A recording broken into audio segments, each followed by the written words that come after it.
না দেখার জন্য না অ্যাকচুয়ালি ম্যানেজমেন্ট বা কোচ থেকে সবসময় কথা হচ্ছে এটাই যে আমরা আমাদের মানে শক্তিশালী যে টিমটা আছে এটা নিয়ে খেলবো। হয়তো কম্বিনেশনের কারণে একটু ট্রাই করে করা হয়েছিল যে যেহেতু সৌম্য খেলার কথা ছিল লাস্ট মোমেন্টে সৌম্য খেলে নাই, সো ওই জায়গা থেকে আসলে ওই জিনিসটাই করা।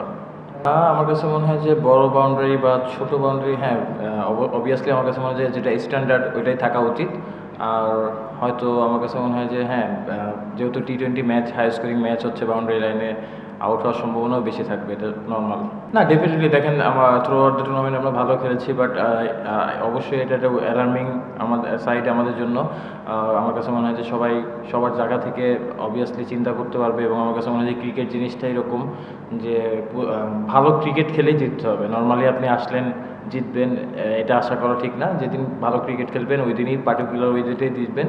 তো অবভিয়াসলি আমাদের সবার এই জিনিসটা চিন্তা করবে এখন, বা আমরা কোন জায়গায় মিস্টেকগুলো করছি এখান থেকে আরও কীভাবে স্ট্রং হয়ে আসা যায়। আমার কাছে মনে হয় যে ডেফিনেটলি এটা নিয়ে সবাই কাজ করবে। না আমার কাছে মনে হয় যে পাওয়ার প্লেটা আমরা খুব ভালো শুরু করি নাই বোলিংয়ে, একটু উইকেট ছিল, তারপরে হয়তো আমরা একটু টু মেনি রান দিয়ে দিয়েছি। হয়তো 15 ওভার পরে আমরা ভালো কামব্যাক করেছি, বাট রানটা কিছুটা হয়ে গেছে। এবং অ্যাট দ্য সেম জিনিস যে ব্যাটিংয়েও আমরা পাওয়ার প্লেটা আমাদের দিকে যায় নাই। তো ফার্স্ট 6 ওভার টি-20তে বোলিং বলেন বা ব্যাটিং বলেন খুবই ইম্পর্টেন্ট, বাট দুইটাই আমাদের এগেনস্টে গিয়েছে।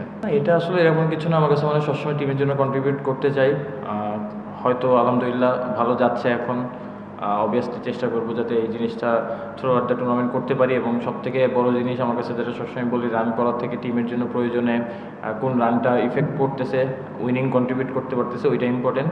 অবভিয়াসলি সবসময় এটা চেষ্টা করবো, এবং নেক্সট ম্যাচগুলো ওই জায়গা থেকে নিজেকে আরও ইমপ্রুভ করে ভালো করার চেষ্টা করবো। সাফল বা স্টেডি এটা আমার গেম চেঞ্জ, যেটা হয়তো যেটা বললাম যে উইকনেস কিছু থাকলে অবশ্যই কাজ করা হয়, বাট আমার কাছে মনে হয় না যে এরকম সাফল বা কোনো কিছু। যখন লোয়ার অর্ডারে ব্যাটিং করি বা এতে করি, জিনিসগুলো আসলে আপনার ফিল্ডিং অনুযায়ী অনেক সময় সাফল করা লাগে, এটা পার্ট অফ গেম। এবং মানে আমার পার্ট অফ গেম, মানে আমি যে গেম সেন্সে ব্যাটিং করি এটা।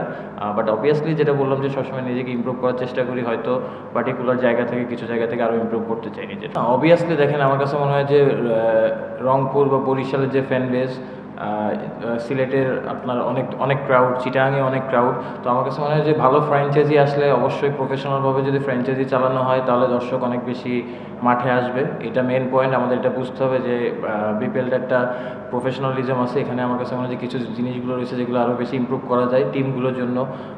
আমার কাছে মনে হয় রংপুর, বরিশাল, ইভেন চিটাগাংয়েও আমার কাছে মনে হচ্ছে। তো এই জিনিসগুলো প্রফেশনাল ওয়েতে ডিল করলে অনেক বেশি ক্রাউডারও আসবে।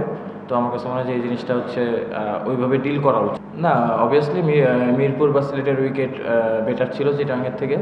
এই কারণে আমার কাছে মনে হয় যে হাই স্কোরিং ম্যাচ হয়েছে ওখানে, বাট এখানে উইকেট ওকে।